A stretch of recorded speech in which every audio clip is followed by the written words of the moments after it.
You wake up with a fever. Your body feels heavy. Your throat hurts. A small cut on your hand suddenly looks different. Red, swollen, painful. Today, you don't have to think much about it. You can visit a doctor. You can take antibiotics. You can clean the wound with antiseptic. You can check your temperature in seconds. Now remove all of that. No hospital, no antibiotics, no sterile instruments, no pharmacy, no emergency room. You are living 45,000 years ago, and that small infection on your hand could become something much more serious. For most of human history, illness was not something you simply treated. It was something you survived. Sometimes, because prehistoric humans had no modern medicine, every wound carried a risk. A cut could become infected. A broken bone could become useless. A tooth could become a source of unbearable pain. A serious infection could spread through the body. And yet, ancient humans survived injuries that would still require modern medical treatment today. One of the clearest examples comes from a cave in northern Iraq. In the 1950s, archaeologist Ralph Seletsky excavated Shanidar Cave in the Zagros Mountains. Inside, he discovered the remains of several Neanderthals. One skeleton became especially important. Researchers called him Shanidar I. He lived roughly 45,000 years ago. His skeleton showed evidence of multiple serious injuries. His right arm had severe damage. The bones suggested major trauma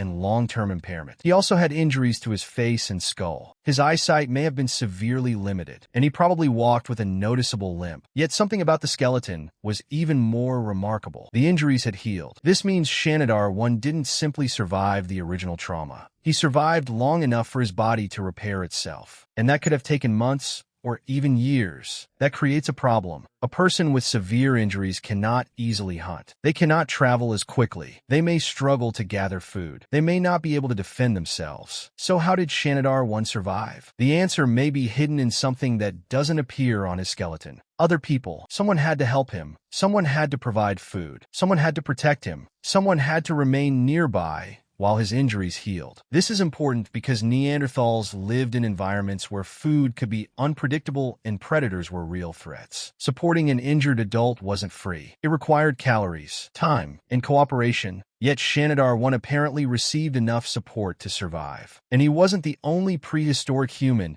to show evidence of prolonged survival after serious injury. At La Chapelle aux Saints in France, researchers discovered an elderly Neanderthal dating to roughly 50,000 years ago. The skeleton showed severe arthritis and extensive tooth loss. Many teeth had disappeared long before death. Others were worn almost completely down, yet the individual survived to an advanced age. That means someone may have helped him obtain and process food.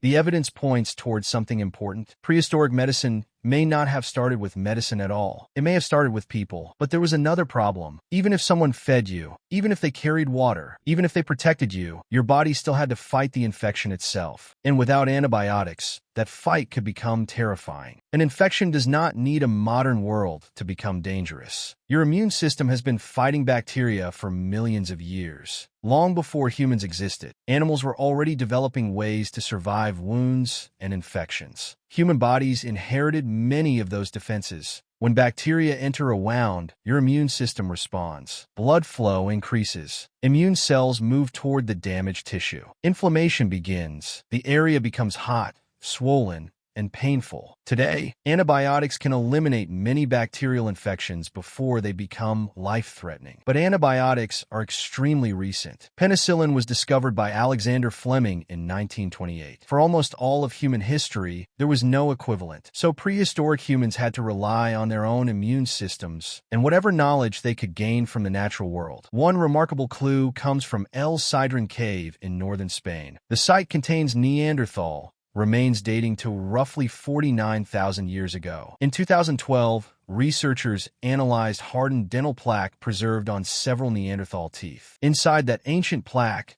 they found traces of plants. Among them were yarrow and chamomile. Both plants have bitter flavors. They also have little nutritional value. That creates an interesting possibility. Why would a Neanderthal deliberately consume plants that provide almost no calories? Researchers suggested that these plants may have been used for their medicinal properties. It cannot prove that Neanderthals understood modern pharmacology, but it does suggest something more sophisticated than simply eating whatever was available. They may have recognized that certain plants affected the body. and that knowledge could have been passed from one generation to another. But plants weren't the only form of prehistoric medicine. Sometimes the treatment was much simpler. Clean the wound, keep it protected, stop further damage, allow the body to heal. That sounds basic, but basic treatment could be the difference between survival and death. A deep wound exposed to dirt, animal hair, and contaminated water was an ideal environment for bacteria. Prehistoric humans lived constantly around all three. They handled stone tools. They butchered animals. They walked barefoot or in primitive footwear. They lived around smoke, ash, soil, and animal waste. Everyday life created countless opportunities for injury, and yet their skeletons show something remarkable. Many injuries healed. That doesn't mean prehistoric humans were immune to infection. They weren't. Archaeological remains also show evidence of bone infections, dental abscesses, and other diseases. Some people died young. Others probably suffered for years. The important point is that survival was possible, and the body itself did much of the work. Your skeleton contains a remarkable repair system. When a bone breaks, blood forms a clot around the fracture. Within days, new tissue begins forming. Over the following weeks, specialized cells rebuild the damaged area. Eventually, the bone can become strong enough to function again. Ancient humans didn't need to understand this process. Their bodies did it automatically, but they did need to survive the weeks required for that repair. And that brings us back to Shanidar 1. His injuries were not minor. His body carried evidence of trauma that would have dramatically changed his daily life. Yet he lived. That suggests his group didn't simply abandon him when he became less useful. They adapted around him. Perhaps he could no longer hunt effectively, but he could still contribute knowledge. He may have helped process food. He may have made tools. He may have taught younger members, or simply remained an experienced member of the group whose knowledge had value. This matters because prehistoric survival wasn't only about keeping the strongest people alive. It was about preserving useful knowledge. A skilled hunter knew animal routes. An experienced gatherer knew where plants appeared. An older person remembered water sources and safe shelters. Even an injured person could carry information, and information could keep an entire group alive. But there was one part of prehistoric medicine that was far more dangerous than any infection: pain. A broken tooth could hurt for days. A deep wound could make movement unbearable. A fracture could leave you unable to sleep. Today, you can take a tablet and reduce much of that pain within an hour. 40,000 years ago, you had almost none of those options. So prehistoric humans had to find another way. And some of the evidence suggests they may have turned to the plants around them.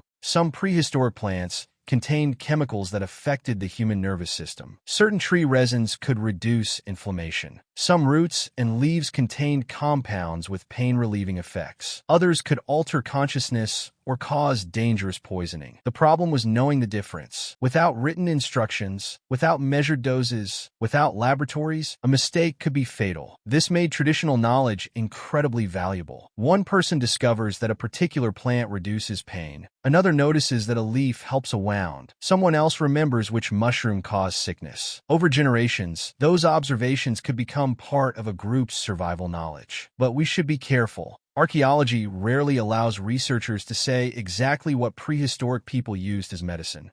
Organic materials disappear quickly. Plants decay. Wood rots. Leaves vanish. What survives is usually the harder evidence: bones, teeth, stone tools, fireplaces, and sometimes microscopic traces trapped inside ancient dental plaque. That is why Shanidar 1 remains so important. His skeleton gives you something rare: a record of survival written directly into bone. The damage to his body was severe, but the bone healed. He lived long enough for that healing to happen, and that means another human problem had already been solved: care. Someone had to keep him alive while he recovered. Someone had to make sure he had food. Someone had to tolerate the slower pace of an injured member. Someone had to remain close enough to protect him. This is where prehistoric medicine becomes difficult to separate from prehistoric society. There may not have been doctors, but there were caregivers. There may not have been hospitals, but there were shelters. There may not have been antibiotics, but there were people who knew how to clean, protect, feed, and watch over the injured. And there may not have been written medical knowledge, but there was memory, knowledge passed from one generation to another, a plant that helped, a plant that poisoned, a wound that needed protection, a fracture that needed rest, a person who needed food even when they could no longer hunt. These small discoveries accumulated over thousands of years. They became a kind of unwritten medicine, but prehistoric humans still faced something modern medicine rarely allows you to experience. There were limits. Some injuries were simply too severe. Some infections spread too quickly. Some wounds never healed. Childbirth could become fatal. A broken tooth could become a deadly infection. A deep cut could turn into sepsis. There was no guarantee that the body would win. The archaeological record contains evidence of both survival and death. That distinction matters. When you look at a prehistoric skeleton with healed injuries, you're not looking at someone who was invincible. You're looking at someone who survived something that could have killed them. Shanidar I is one of those people. Around 45,000 years ago, his body was badly damaged. His injuries permanently changed what he could do. Yet his bones show that he continued living.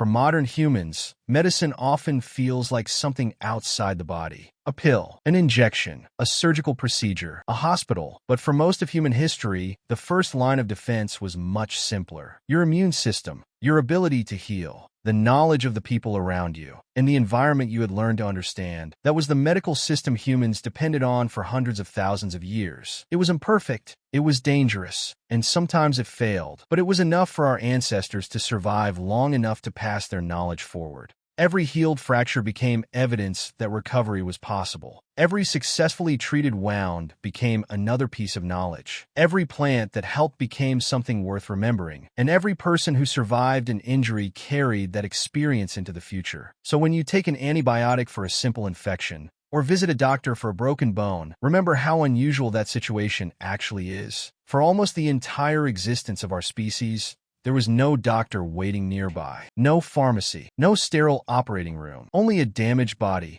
a small group of people, and thousands of years of accumulated knowledge. The remarkable part of prehistoric medicine is not that humans knew how to cure everything. They couldn't. It's that, without knowing what bacteria were, without understanding the immune system, and without modern surgery, humans still learned how to keep one another alive. And sometimes, the strongest evidence isn't a medicine preserved in the ground. It's a broken bone that healed.